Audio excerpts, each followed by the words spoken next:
Le Grand Matin Sud Radio, 7h-10h, Patrick Roger, Laurence Garcia. Sud Radio vous explique, 7h46, dans 14 minutes. On imagine leur stress, des milliers de terminales vont plancher, plus qu'un quart d'heure. Justement, on va parler de ce nouveau bac 2022 et de la réforme du bac et du lycée avec notre invité Jérôme Fournier, secrétaire académique du syndicat des enseignants de l'UNSA en charge de l'éducation et également professeur d'histoire géo dans l'Hérault. Bonjour Jérôme Fournier. Bonjour. Bonjour. Bonjour. D'ailleurs, au passage, je crois que tout le monde ne passe pas à la même heure. Exactement. Il y a une petite...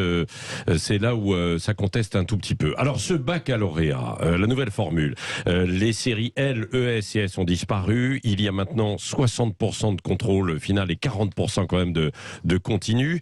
Il faut dire qu'il y a, pour les auditeurs qui ne connaissent pas, là, parce que on commence par des spécialités ce matin.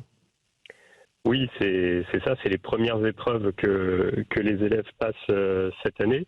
Donc les deux spécialités qu'ils ont choisi de conserver en terminale et qui sont leurs matières fortes pour ce bac. Oui. Avec des coefficients qui sont très élevés. Ah oui, 2 coefficients 16, donc oui, ça fait un tiers de la note du bac pour ces deux épreuves de spécialité. Oui. Qu'est-ce que ça change véritablement avec ce nouveau bac, Jérôme Fournier ?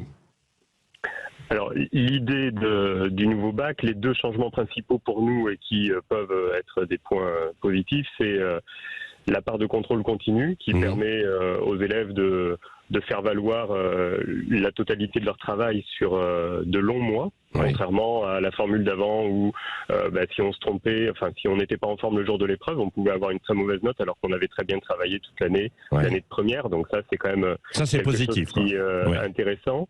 Et puis le deuxième aspect, alors qui est, vous l'avez dit dans votre présentation tout à l'heure, qui est remis en question cette année par le déplacement de ces deux épreuves de spécialité en mai, alors que ça devait être en mars, c'est l'idée qu'elle soit prise en compte pour Parcoursup et pour cette procédure d'orientation et d'affectation dans le supérieur. Mais cette année, avoir déplacé de 2 mois les épreuves, c'est plus possible. Donc cet aspect-là tombe, alors que normalement, c'était prévu comme ça et ça devrait l'être l'année prochaine.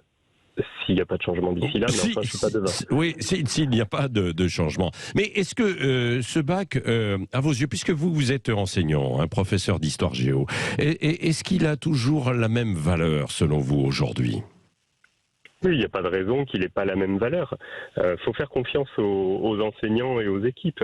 Ils savent quels sont les objectifs à faire atteindre à leurs élèves. Alors, c'est des modalités différentes, mais... dire qu'il n'aurait pas la même valeur parce que selon les lycées, les enseignants évalueraient pas de la même manière, c'est une manière de remettre en cause leur travail. Moi, je suis pas d'accord avec cette manière de voir les choses. Les enseignants sont des gens qui sont très professionnels, qui ont une vraie conscience professionnelle et qui savent à quel niveau ils doivent amener leurs élèves à la fin d'une année de terminale. Oui, ça c'est vrai pendant le contrôle continu. Cela dit, il y a quand même des endroits où on demande de relever un peu les notes. Ça c'est vrai. Ça a été dit par beaucoup d'enseignants. Ça existe également, y compris pour le bac. Mais ça existait surtout avant. C'est pas une nouveauté. Il y a toujours eu des commissions qui ont harmonisé pour éviter que un jury ait des résultats beaucoup plus faibles ou beaucoup plus élevés qu'une moyenne. C'est pas la nouveauté de cette année finalement. Non. Ça existe déjà depuis quelques années en fait, tout ça. Oui, mais parce que on pourrait disserter très longtemps sur l'évaluation. Vous savez, c'est pas si simple d'avoir une évaluation juste. Et totalement égal entre chaque correcteur, malgré les consignes de correction qu'on a, des barèmes, tout ce qui nous permet d'évaluer. Oui. Qu'est-ce qui ne va pas, en revanche, dans ce bac, puisqu'on sait que cette réforme de Blanquer va être revue pour l'année prochaine. On disait donc pas suffisamment de maths dans la dernière ligne droite.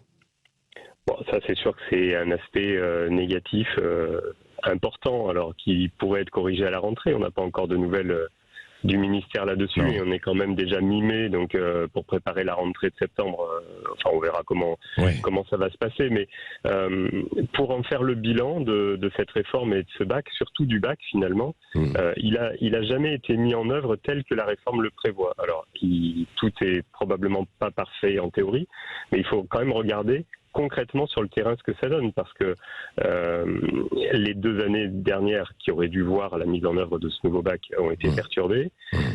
Donc nous, on est favorable au SEUNSA à ce que le prochain ministre ou la prochaine ministre remette en place le comité de suivi de la réforme qui n'existe plus depuis fin mars, puisque les rapporteurs ont arrêté leur travail, justement pour avoir un regard critique sur le bac et la réforme en fonctionnement normal et justement ajusté, parce qu'il y aura encore des choses à revoir.